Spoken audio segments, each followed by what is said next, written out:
नमो बुद्धाय। जय भीम साथियों। आप लोग हमारा थंबनेल देखकर पता चल ही गया होगा कि आज हमारा टॉपिक क्या है। हमारा बाबा साहेब का जीवन परिचय YouTube Pramod Kumar official YouTube channel पर कंटिन्यू प्रसारित वीडियो के माध्यम से किया जा रहा है। तो साथियों, आप हमारा यूट्यूब चैनल सब्सक्राइब और लाइक शेयर करना ना भूलिएगा। चलिए बाबा साहेब के जीवन परिचय के बारे में। एक टाइटल, एक लेसन है, एहसास हुआ।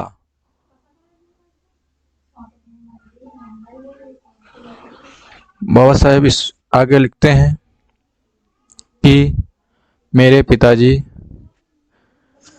सेना में कार्यरत रहने के दौरान मेरा जन्म महू इंदौर में हुआ।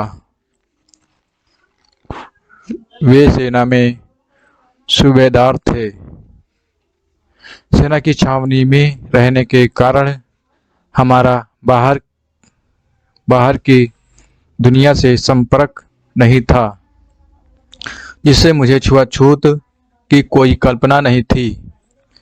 परंतु जब पिताजी सेवा से निवृत्त हुए तब हम सब लोग सतारा में आकर रहने लगे। मैं जब 5 वर्ष का था तब मेरी माताजी का निधन हुआ। सतारा जिले के कोरेगांव में अकाल पड़ा था, अतः सरकार ने राहत कार्य खोले थे। वहाँ तालाब निर्माण का कार्य शुरू किया गया था। पिताजी की तालाब पर श्रमिकों को वेतन देने के लिए नियुक्त हुई थी। वे कोरेगांव गए थे तथा हमें सतारा में रखा था। हमको यह आने पर सही अर्थों में छुआछूत का एहसास होने लगा। प्रथम तो हमारी हजामत करने के लिए नाई नहीं मिलता था। बाबा साहेब कह रहे थे, आगे लिखे हुए हैं कि प्रथम तो हमारी हजामत करने के लिए नाई नहीं मिलता था। हमारी अड़चन हुई तब मेरी बड़ी बहन हम 4 भाइयों की हजामत करती थी। सतारा में इतने नाई होकर भी वे हमारी हजामत क्यों नहीं करते हैं, मुझे यह पहली बार समझ में आया। बाबा साहेब आगे लिखते हैं, पिताजी कोरेगांव में रहते थे। वे हमें पत्र भेजते थे। उन्होंने एक बार पत्र भेजा कि तुम लोग कोरेगांव आओ, हम रेलगाड़ी में बैठकर कोरेगांव जाएंगे।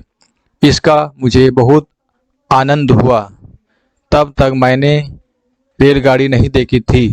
बाबा साहब कह रहे हैं कि तब तक हमने रेलगाड़ी नहीं देखी थी। पिताजी के द्वारा भेजे गए पैसों से हमने अच्छे कपड़े खरीदे तथा मैं मेरे भाई बहन मिलकर पिताजी से मिलने कोरेगांव को निकले। इसके पहले ही हमने उनको पत्र भेजा था, परंतु नौकर की लापरवाही के कारण वह पत्र उन्हें नहीं मिल पाया। बाबा साहेब अपने इस किताब में लिखते हैं कि इसके पहले ही हमने उनको पत्र भेजा था, परंतु वह नौकर की लापरवाही के कारण नहीं मिल पाया।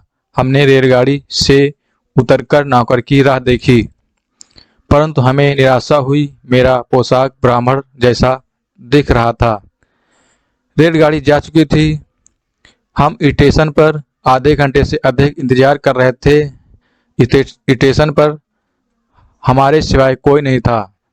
उसी समय हम बच्चों को देखकर स्टेशन मास्टर हमारे पास आकर बोला, कहाँ जाना है, तुम कौन हो? हमारे महार कहते ही स्टेशन मास्टर को धक्का लगा। बाबा साहब कह रहे हैं कि हमारे महार कहते ही स्टेशन मास्टर को धक्का लगा। वह 10 कदम पीछे हट गए। परंतु हमारी पोशाक देखकर उसे लगा कि यह किसी संपन्न महार के बच्चे हैं। उसने हमें बैलगाड़ी तय कर देने का आश्वासन दिया, परंतु शाम 7 बजे तक महारों के बच्चे सुनकर गाड़ीवान ले जाने को तैयार नहीं हुए। अंत में एक गाड़ीवान तैयार हुआ, किंतु उसने एक शर्त रखी कि मैं बैलगाड़ी नहीं चलाऊंगा। मैंने सेना की छावनी में दिन गुजारे थे, अतः मुझे बैलगाड़ी हाँकना कठिन नहीं लगा। बाबा साहेब आगे लिखते हैं, हमारे सहमति प्रदान करते ही गाड़ीवान बैलगाड़ी लेकर आया तथा हम गोरेगांव के लिए रवाना हुए। गांव से बहुत दूर बाद एक नाला मिला। गाड़ीवान ने कहा, तुम लोग यही रोटी खा लो, आगे पानी नहीं मिलेगा। हमने नीचे उतरकर रोटियां खाईं। नाले का पानी बहुत गंदा था, वह पानी गोबर मिश्रित था। गाड़ीवान दूसरी जगह जाकर खाना खाकर आया। बाबा साहेब आगे कहते हैं, बैलगाड़ी पुनः चालू हुई। रात बहुत हो गई थी। तब गाड़ीवान गाड़ी में आकर बैठा।